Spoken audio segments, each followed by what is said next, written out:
শহীদ মুগ্ধ এবং শহীদ সাইদকে দেখানো হলো শহীদ ওয়াসিম আকরামের নামটি ড্রোন শো থেকে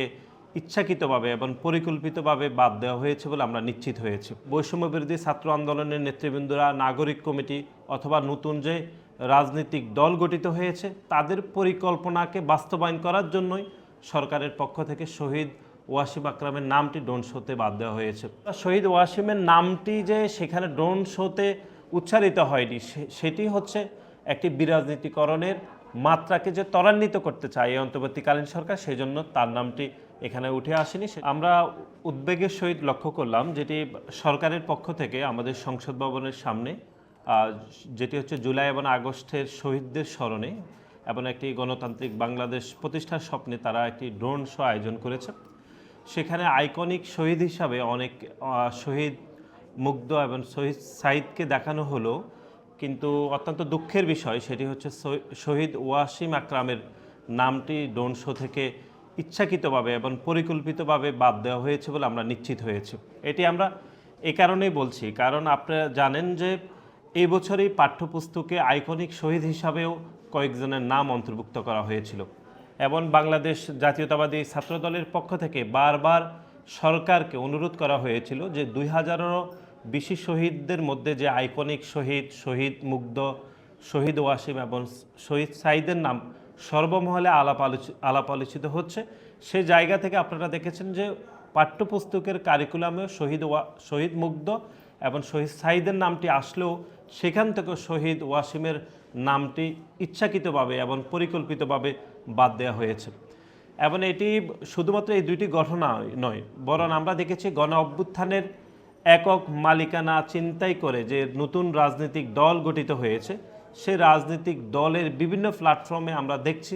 সেখানে ইনক্লুসিভ বাংলাদেশ প্রতিষ্ঠার কথা বললেও মূলত তারা শহীদ ওয়াসিমের নামটি সেখান থেকে তারা বাদ দিয়েছে। সুতরাং সরকারের গত একদিন আগে অর্থাৎ ড্রোন শোতে যে আমরা প্রদর্শনে দেখেছি সেখানে শহীদ ওয়াসিম আকরামের নামটি বাদ দেওয়া এটি কোনো নিছক ভুল নয়, বরং বৈষম্য বিরোধী ছাত্র আন্দোলনের নেতৃবৃন্দরা, নাগরিক কমিটি অথবা নতুন যে রাজনৈতিক দল গঠিত হয়েছে তাদের পরিকল্পনাকে বাস্তবায়ন করার জন্যই সরকারের পক্ষ থেকে শহীদ ওয়াসিম আকরামের নামটি ড্রোন শোতে বাদ দেওয়া হয়েছে। এটি গণ অভ্যুত্থান পরবর্তী সময়ে আমরা দেখেছি যে একটি বিরাজনীতিকরণের প্রক্রিয়া চলছে। আপনি দেখেছেন যে গণ অভ্যুত্থানের যে প্রেক্ষাপট তৈরি হয়েছিল 2014, 2018 এবং 2024 সালে